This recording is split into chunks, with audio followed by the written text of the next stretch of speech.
Amém? Vamos dar início então a esse estudo.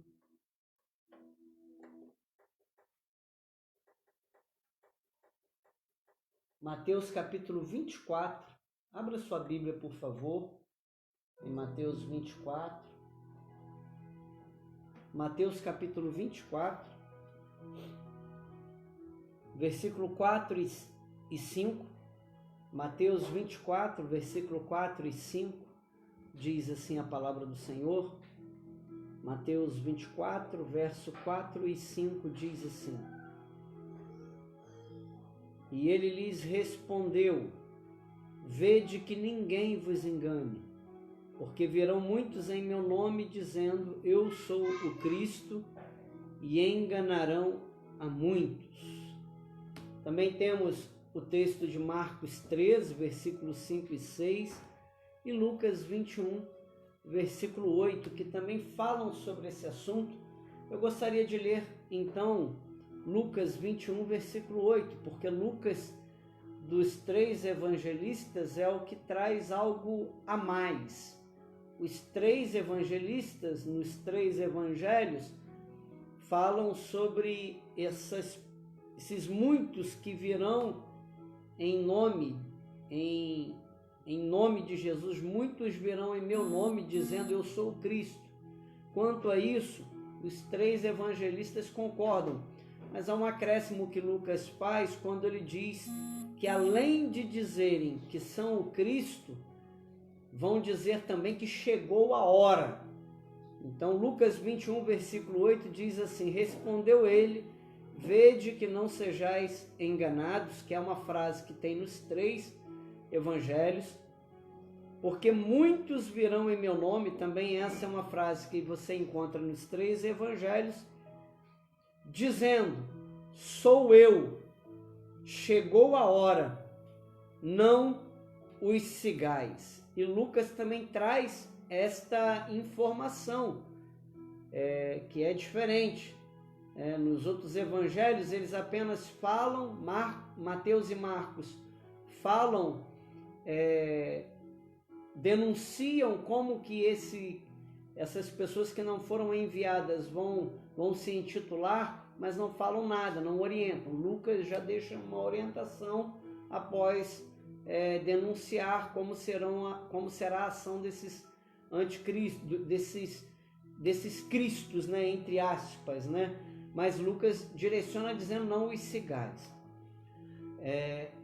Que o Espírito de Deus fale ao nosso coração, nos dê sabedoria e entendimento sobre esse assunto tão importante da narrativa bíblica.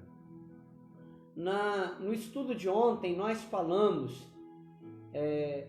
sobre o princípio das dores, nós falamos sobre os sinais que são globais e os sinais que são específicos para os crentes, que encontramos na fase do princípio das dores.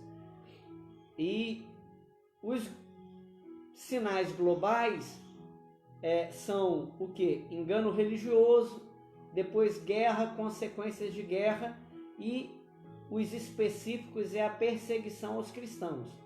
Nós estamos falando ainda sobre o engano religioso, que é um sinal global, né? E ontem nós falamos sobre os falsos, famosos cristos do século XX e do século XXI.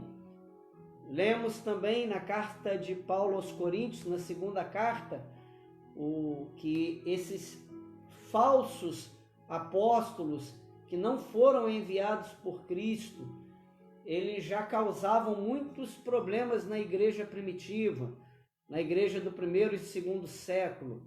E ao longo das gerações, esses falsos cristos e falsos enviados têm causado muitos problemas à igreja. Citamos alguns desses falsos cristos. Também falamos ontem sobre algumas predições erradas, né, sobre a segunda vinda de Jesus e sobre a consumação dos séculos. E hoje nós vamos falar então sobre as falsas religiões e heresias. né? Vivemos hoje uma explosão da falsa religião. Já são mais de 10 mil religiões no mundo todo. E eu quero aqui, nesse período que temos, destacar as 5 maiores religiões do mundo. As 5 maiores religiões do mundo. A 5ª maior religião do mundo é o shintoísmo. O shintoísmo, ele tem mais de 120 milhões de seguidores. É uma religião antiga, politeísta, japonesa, cujas suas crenças se baseiam na adoração de divindades que representam as forças da natureza. Nela se incorporam práticas espirituais locais e regionais passadas entre gerações. Uma característica que marca essa doutrina é a ausência de escrituras sagradas ou dogmas. Apesar disso, o modo como essa prática influencia o comportamento dos seus praticantes faz com que ela seja considerada uma religião. A 4ª maior religião do mundo é o budismo. 376 milhões de seguidores. O budismo é uma doutrina de origem indiana, que se baseia nos ensinamentos do Buda, Siddhartha Gautama, que nasceu em 600 a.C. Ela tem como preceito o fim do sofrimento, ajudando seus seguidores a atingirem o estado de libertação chamado de nirvana, para dessa forma romperem o ciclo de renascimento e morte. É uma das maiores religiões do mundo, tendo a maioria de seus adeptos concentrados em países do Sudeste Asiático, como Laos, Birmânia, Camboja e Tailândia. No Japão, é a 2ª maior religião. Então, 5ª maior religião do mundo, existem mais de 10 mil. A 5ª maior religião do mundo, o shintoísmo. A 4ª maior religião do mundo, o budismo. A 3ª maior religião do mundo, o hinduísmo. 900 milhões de seguidores. O hinduísmo tem seus fundamentos baseados nos textos Vedas, abrangendo seitas e variações monoteístas e politeístas. Esta crença ostentava o maior monumento religioso do mundo, o Angkor Wat, localizado no Camboja. Entretanto, o templo foi convertido em um mosteiro budista. Mesmo representando 80% da população da Índia e do Nepal, os praticantes hindus compõem apenas a 3ª maior religião do mundo. 900 milhões de pessoas vivendo no berço, deitando-se no berço da falsa religião. 900 milhões de hinduístas que não seguem a Jesus como Senhor e Salvador da sua vida. 2ª maior religião do mundo, o islamismo. 1 bilhão e 600 milhões de seguidores aproximadamente. 1 bilhão e 600 milhões de seguidores.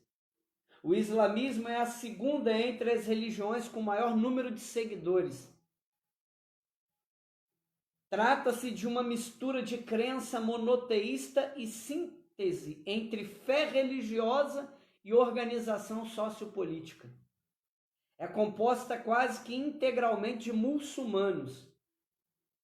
Seu fundador foi o profeta Maomé, 571-632 d.C., o qual moldou sua doutrina no livro sagrado conhecido como Alcorão. Hoje, esse livro é um símbolo da fé muçulmana. Estima-se que daqui a 2 décadas, o número de seguidores do Islã representarão mais de 1/4 da população mundial. Que Deus possa frustrar estas estatísticas. Que Deus possa mudar isso. Mas para isso, algo precisa ser feito, algo é necessário ser feito, né? E nós temos a maior religião do mundo, que é o cristianismo, com 2 bilhões e 200 milhões de seguidores. Porém, o cristianismo, ele é uma religião que ele só está há apenas 6 séculos antes do islamismo. No século 600 a 632 foi que o islamismo emplacou, né? Mas 600 anos antes o cristianismo já estava existindo. E hoje a diferença entre cristãos e muçulmanos é de 600 milhões. Né? É um número muito grande, mas ao mesmo tempo um número muito pequeno ainda de diferença. Né? Então precisamos orar.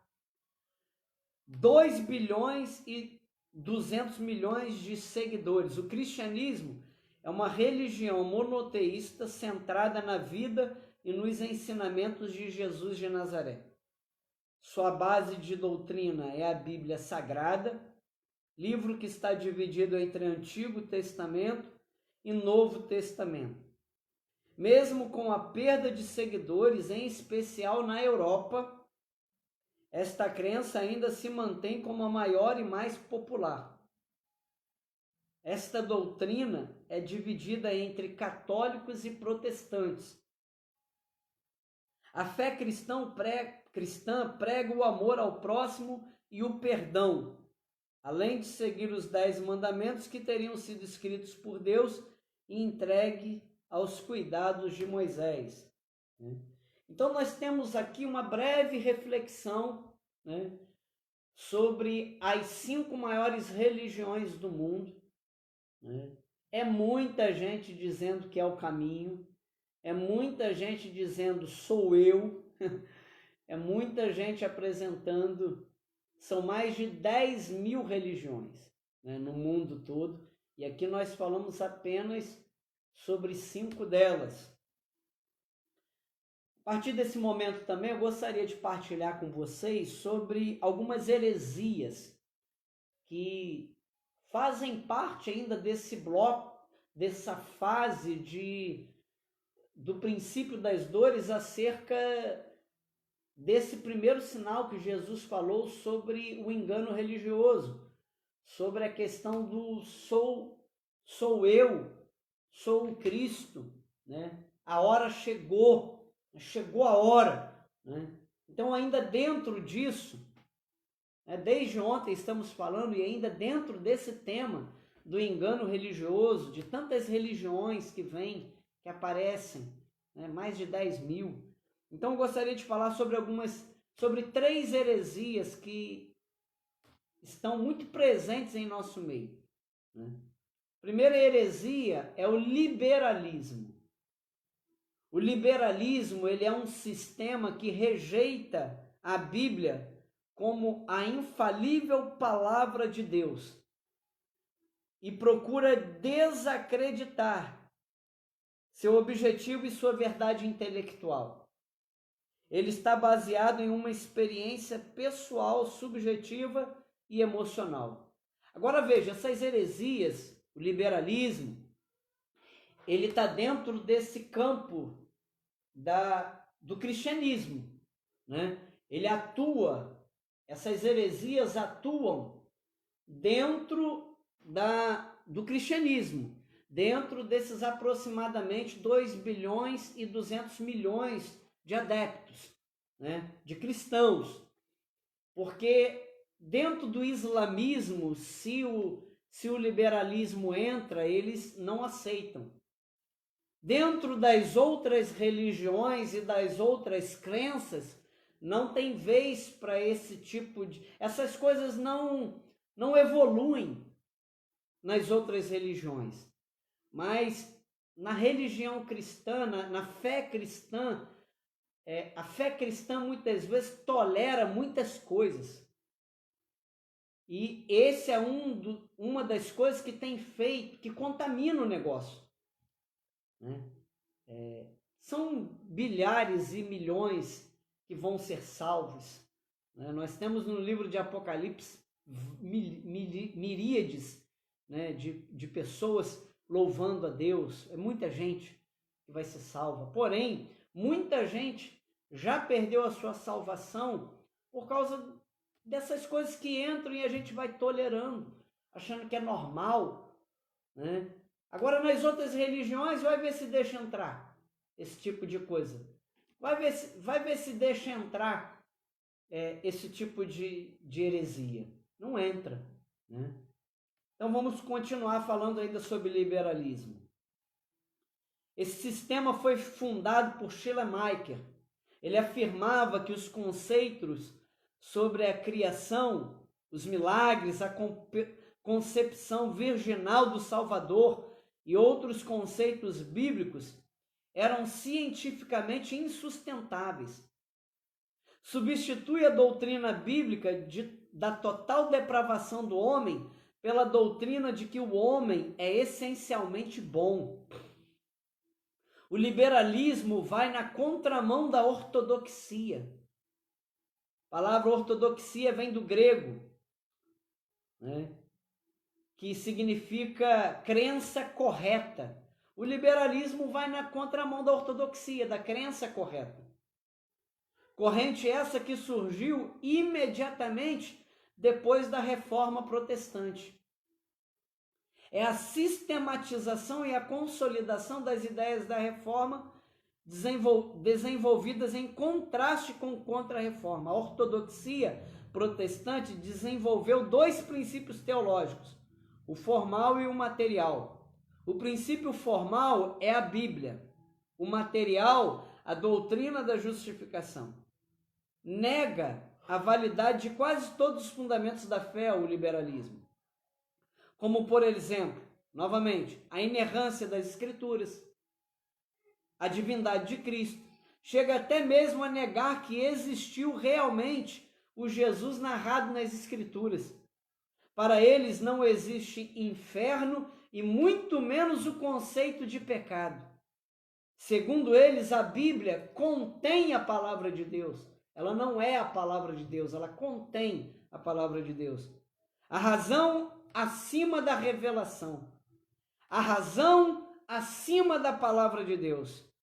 Em Colossenses, eu gostaria de ler com vocês, Colossenses capítulo 2, versículo 8, diz assim a palavra do Senhor, que vai contra essas ideias do liberalismo. Diz assim, Colossenses 2, versículo 8.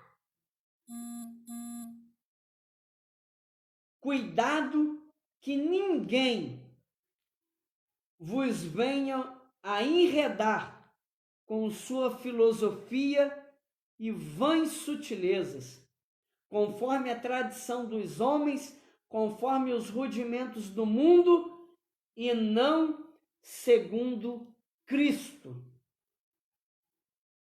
Porquanto nele habita corporalmente toda a plenitude da divindade. Veja, aqui em Colossenses capítulo 2, ainda que nesta época aqui não havia ainda essa palavra, né, esse conceito chamado liberalismo, mas já haviam muitas pessoas que atuavam e pensavam dessa forma.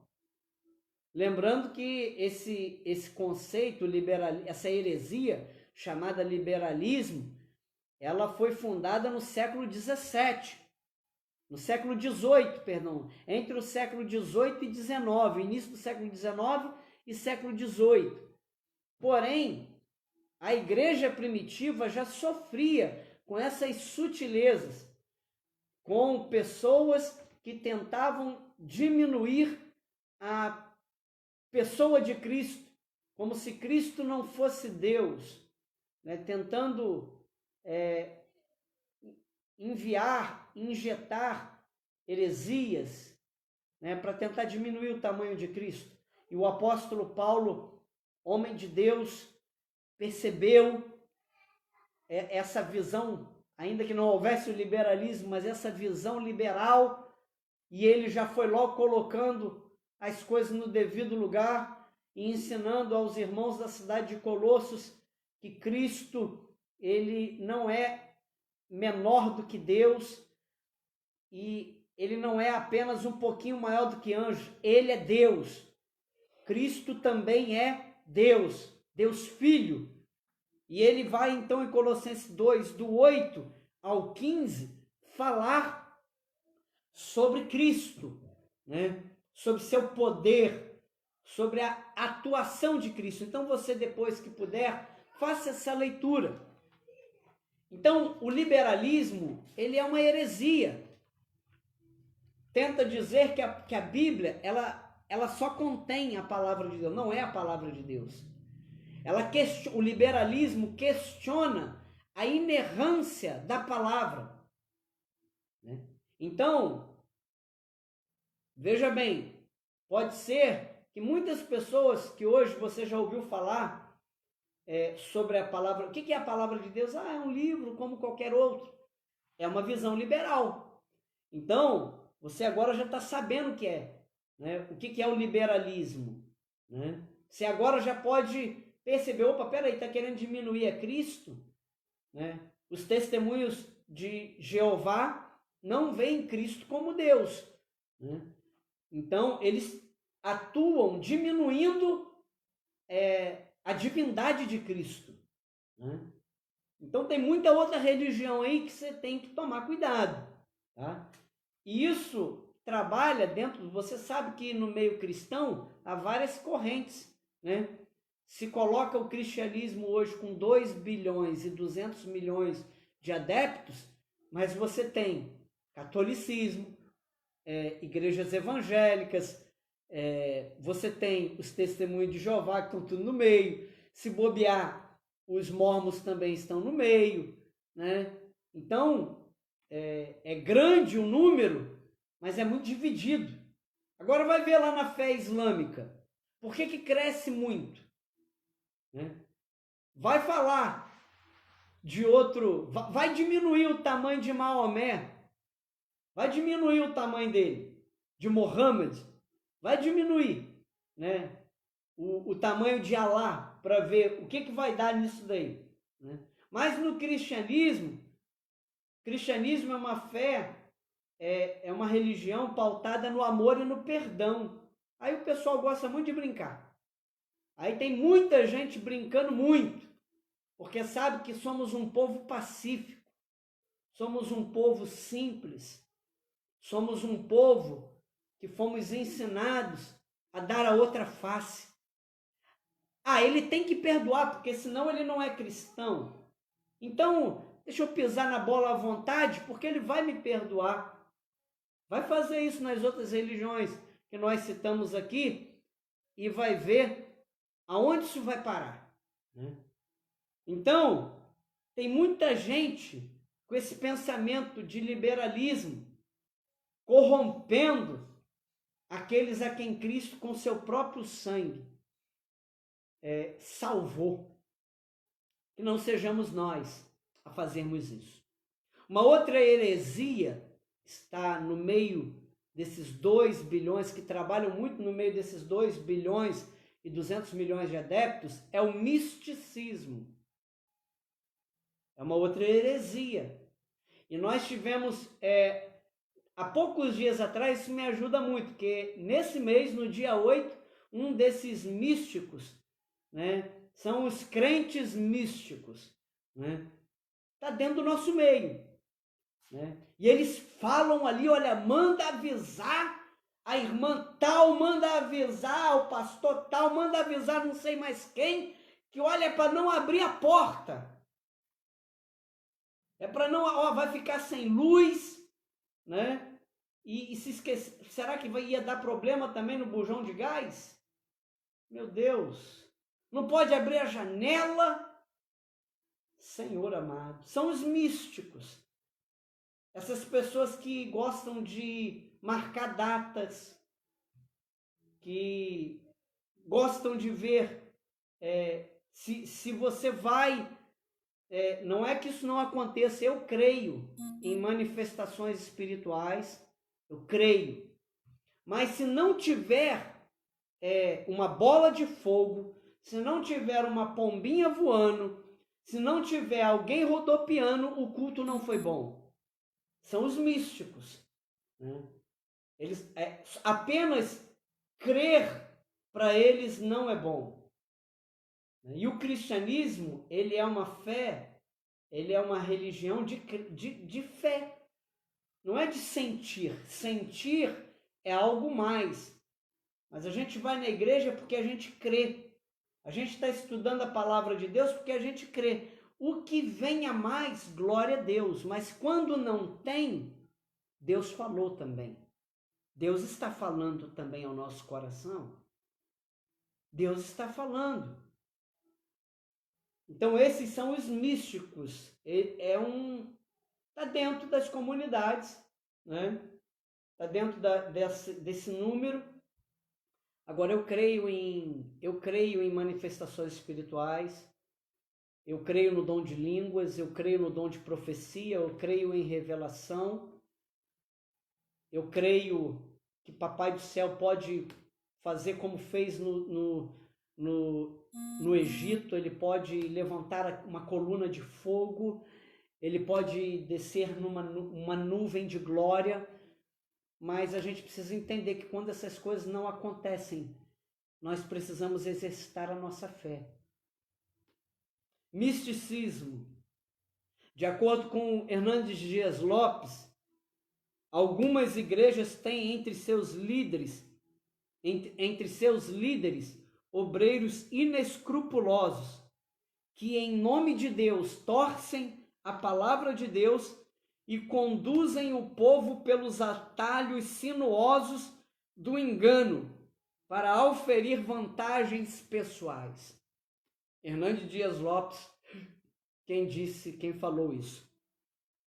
Entre os elementos que associa ao misticismo, ele cita a rosa ungida, água benzida, sal grosso, toalhas suadas, que, ao seu ver, distanciam as pessoas da pureza e simplicidade do Evangelho.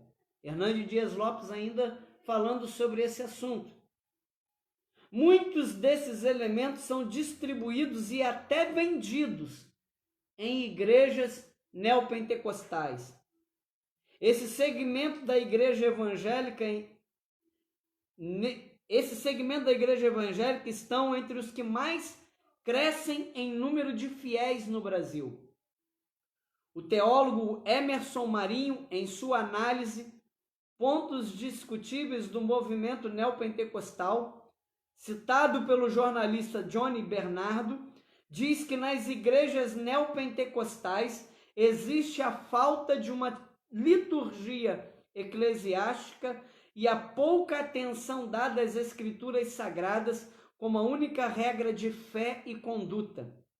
Não somente isso, mas também a falta de estudo e discipulado consistente fazem com que os indivíduos que recorrem aos templos neopentecostais permaneçam adeptos de crendices e continuem a praticá-las.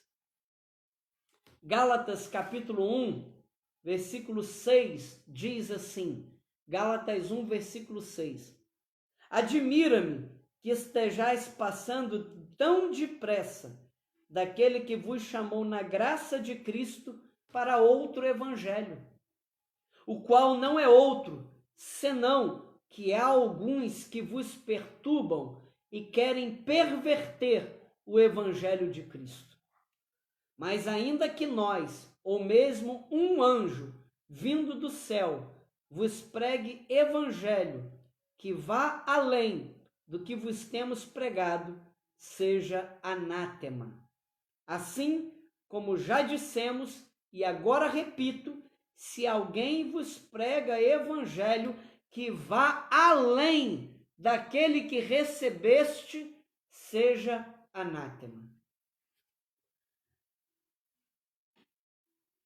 É muito importante, meu irmão e minha irmã, que você leia, pelo menos, o Novo Testamento várias e várias vezes ao longo da sua vida. É muito importante, porque nesta leitura você vai poder ver que evangelho foi ensinado por Cristo e por seus apóstolos.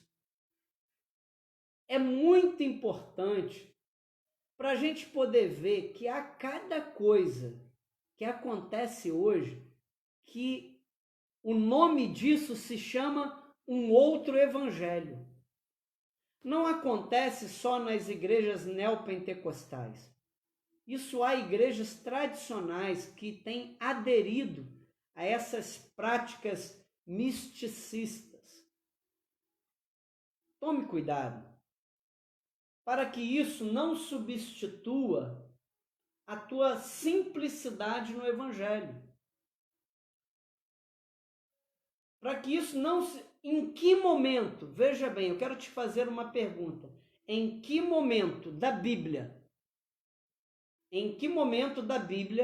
foi ensinado que você deveria de colocar um copo de água em cima da televisão enquanto o pastor, está fazendo a oração lá do outro lado? Sabe o que a Bíblia ensinou? Você fechar a porta do seu quarto e orar. Você profetizar, está lá nos dons do Espírito, abrir a tua boca e profetizar. Mas que evangelho é esse que tem chegado a nós? Um outro evangelho. E Paulo está dizendo que se alguém prega um outro evangelho, senão que mesmo se ele caísse da graça e voltasse depois para tentar introduzir essas práticas, que ele fosse considerado uma pessoa amaldiçoada. Isso é muito sério. Mas isso eu volto a dizer, isso acontece no meio cristão. Isso não acontece no meio islâmico, não acontece. Essas coisas não são toleradas. Não são toleradas essas coisas. Então vamos aproveitar esse tempo que a gente está passando, que a gente não sabe quando que a gente vai voltar para a nossa prática diária. Vamos aproveitar nesse tempo para a gente voltar para as Escrituras. Amém? Vamos voltar. Ah, mas lá na outra igreja está dando muita gente, estão numa campanha lá, e lá eles fazem. Por que aqui na nossa igreja a gente não faz? Por que aqui na nossa igreja é a pregação só da palavra? Pode ser porque na tua igreja o evangelho tem sido pregado e vivido na simplicidade. E é assim que a gente quer caminhar, porque o evangelho, a igreja não é nossa. Nós não construímos um palácio para nós. Nós estamos construindo algo que é do Senhor. As ovelhas não são nossas ovelhas, são do Senhor Jesus. E Ele deixou com a gente porque Ele sabia que a gente, na nossa fragilidade, poderia desempenhar o papel. Mas Ele não deixou a gente por nossa conta, Ele deu mandamentos para seus servos seguirem. Então, muito cuidado quando a gente vai implantar coisas na nossa vida que não são do Evangelho. São um outro Evangelho, não esse que nós conhecemos aqui na Bíblia. E por fim, uma terceira heresia, que também é muito parecida com o misticismo. Nós falamos sobre o liberalismo, nós falamos sobre o misticismo e nós vamos falar sobre o sincretismo. O sincretismo e o misticismo são muito parecidos. São muito parecidos. que é o sincretismo? Sincretismo é a mistura de uma ou mais religiões em uma única doutrina. A Umbanda é uma mistura de catolicismo, religiões afro e espiritismo. Eu nunca fui num centro de Umbanda, mas tinha um perto da minha casa quando eu morei no bairro de São Pedro, até meus 30 anos morei no bairro de São Pedro. Hoje já não tem mais, não sei se reabriu lá, mas quando a gente passava pela rua dava para ver lá dentro e dava para ver as imagens de escultura. Se for aí no Google, se você procurar no YouTube, eu não aconselho, mas você vai ver como que é lá dentro, as imagens de santos católicos lá dentro. Isso é o sincretismo. É quando uma religião ela traz para sua religião costumes das outras religiões. A Umbanda, então, é uma mistura de catolicismo, religiões afro e do espiritismo. A pessoa é levada a crer que um copo de água tem virtudes terapêuticas. Milho ungido, palito, fazer de algo que foi necessário devido à demanda como uma regra.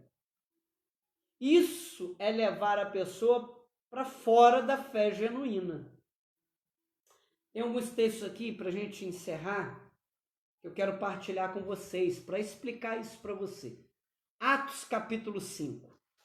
Atos dos Apóstolos, capítulo 5.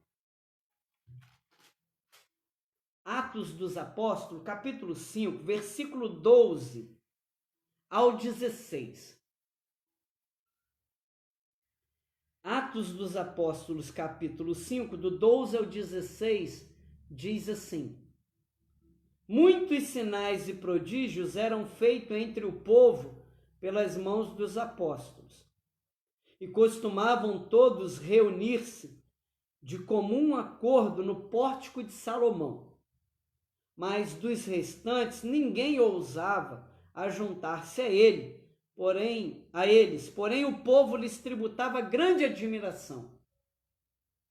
E crescia mais e mais a multidão de crentes, tanto homens como mulheres, agregados ao Senhor, a ponto de levarem os enfermos até pelas ruas e os colocarem sobre leitos e macas, para que ao passar Pedro, ao menos a sua sombra se projetasse em alguns deles.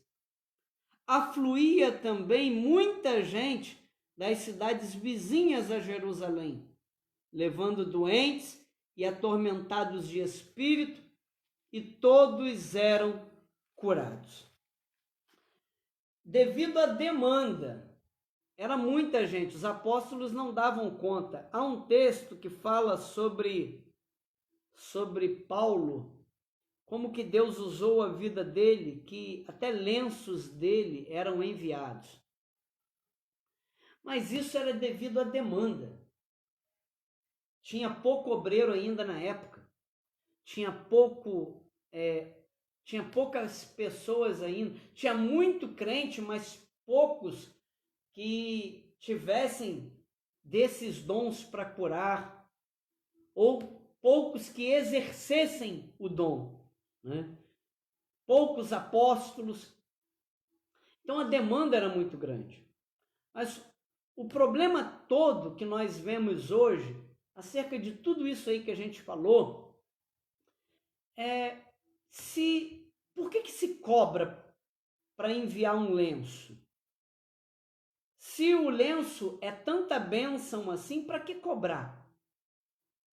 Então você vê que são pessoas oportunistas que se aproveitam da fragilidade espiritual de algumas pessoas para explorar essas pessoas. Por que não se doa, então, essas coisas, né?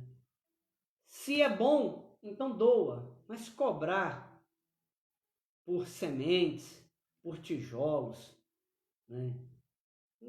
Isso é outro evangelho, irmãos. Isso é outro evangelho.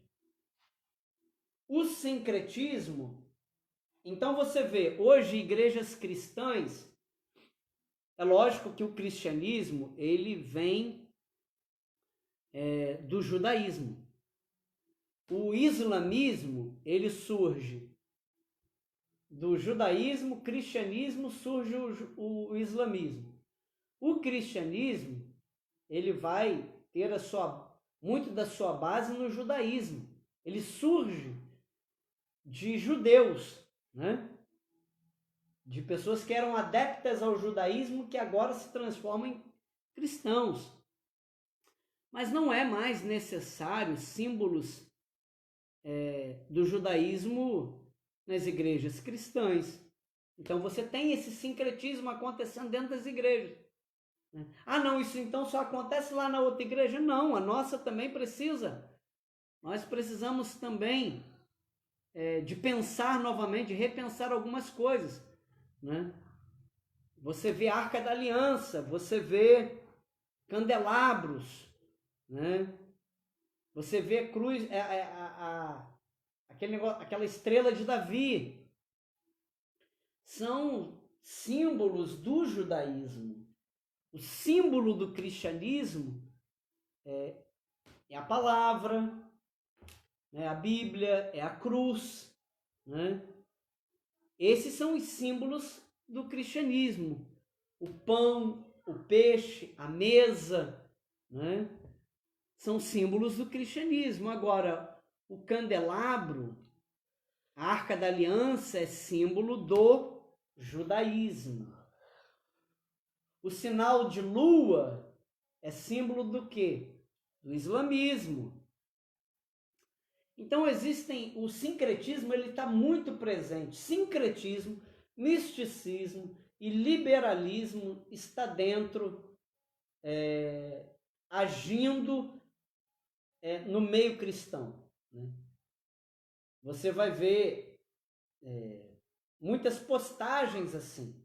E eu quero encerrar então lendo 2 Reis, capítulo 17. Em 2 Reis, capítulo 17, nós temos aqui uma prévia do que aconteceu e do que acontece quando essas heresias, elas crescem.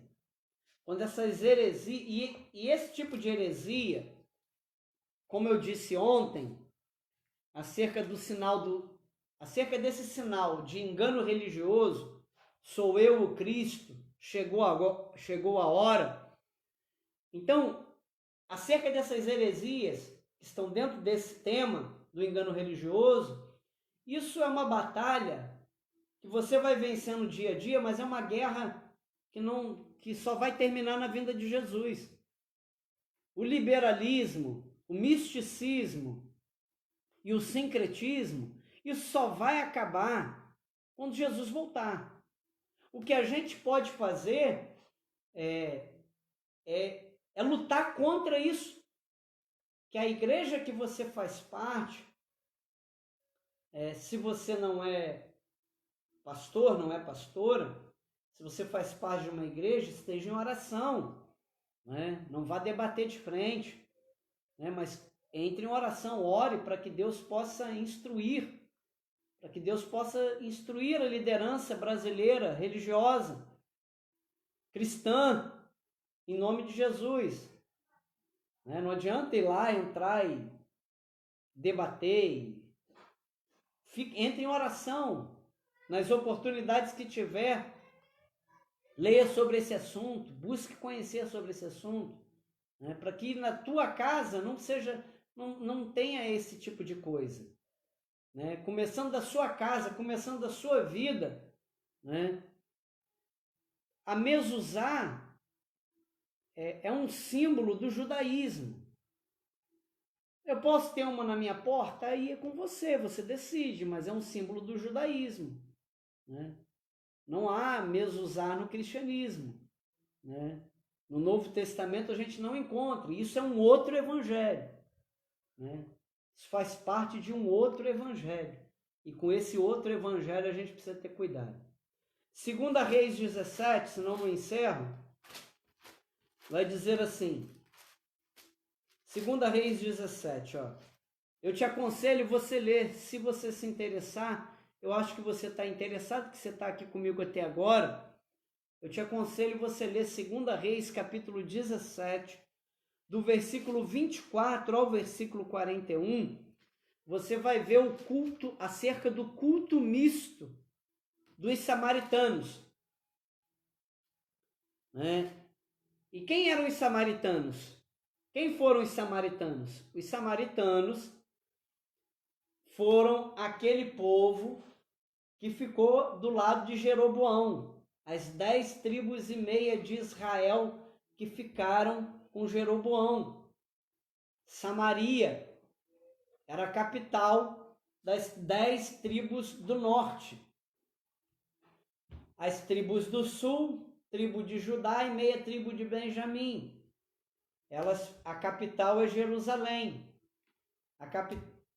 Então, Reino do Sul, Judá, que é da onde ficou a tribo de Davi, né? E que Jesus nasceu, tribo de Judá.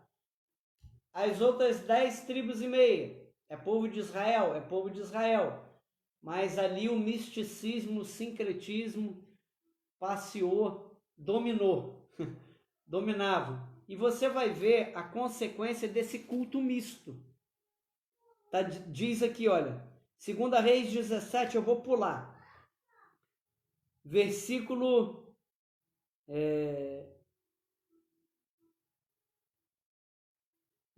34, diz assim: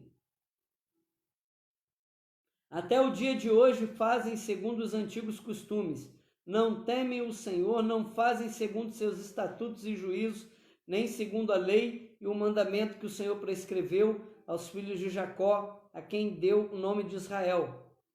Ora, o Senhor tinha feito com eles uma aliança e lhes ordenara dizendo: não temereis outros deuses, nem vos prostrarei diante deles, nem os servireis, nem lhe oferecereis sacrifício.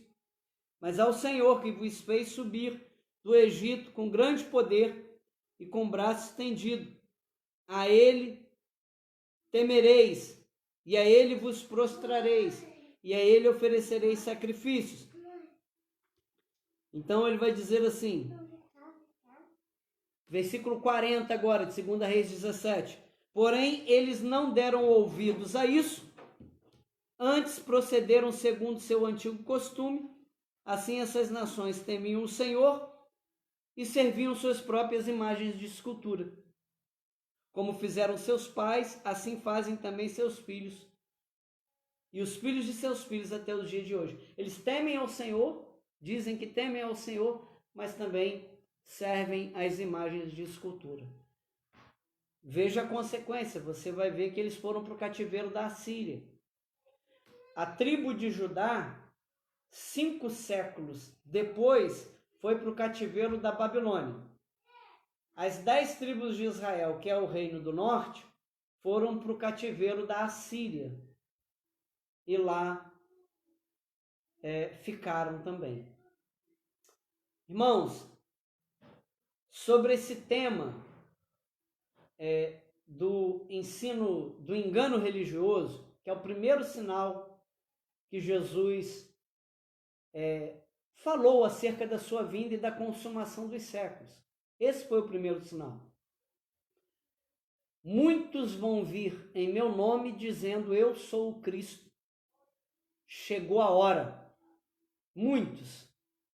Né? Então, é uma questão do engano religioso isso. Então, dentro disso, a gente estudou sobre falsos cristos, sobre predições, algumas predições erradas, sobre falsas religiões e terminamos agora aqui sobre heresias. No mínimo essas 3, tem muito mais coisas, né, que valem a pena que haja alguém que pesquise, vale a pena que haja alguém que estude sobre isso. Eu estou passando de uma maneira mais superficial e nós vamos fechar esse estudo sobre o ensino religioso, sobre o engano religioso, no nosso próximo estudo. E aí a gente vai fechar esse primeiro sinal da vinda de Jesus falando sobre como devemos agir diante desse cenário de engano religioso. O nosso próximo estudo, então, nós vamos procurar aqui no Evangelho de Mateus 24, Marcos 13 e Lucas 21, nós vamos procurar no Evangelho como que devemos, então, agir, como Jesus mandou os seus discípulos, os seus apóstolos, agirem diante do engano religioso, diante desse sinal, primeiro sinal global da sua vinda, ok? Lembrando que este é um sinal que ele vai se renovando em cada geração, é uma profecia que não se finda, então isso sempre vai acontecer até o momento em que Jesus vier para nos buscar, ok? Tudo bem até aqui? Eu quero agradecer a vocês que continuam aqui sendo parceiros nesse grupo de estudos, que continuam sendo parceiros nas nossas lives. Que Deus nos abençoe, que Deus complete a palavra em teu coração. Se houver alguma dúvida, mande mensagem para mim, aqui pode ser aqui pelo Facebook mesmo, e a gente vai tentar responder, tudo bem? Se ficou alguma dúvida em algum assunto, daqui a pouquinho a live vai estar disponível aí no Facebook, você pode ir lá, voltar lá no minuto lá e procurar ver se consegue tirar a sua dúvida também, tá bom? Beijo no coração. Amanhã, 7 horas da noite, é a nossa live de culto. Hoje não haverá a live da meia-noite. Eu não vou fazer hoje a live da meia-noite, mas amanhã nós retornamos com a nossa live de culto. Eu e a minha esposa e a Jéssica vamos estar aqui adorando a Deus, juntamente com os irmãos e irmãs. Beijo no coração, tá? Boa noite, pastor José Carlos. Boa noite, Petrine. Boa noite, Grazi. Boa noite, Norma. Adriano Maciel.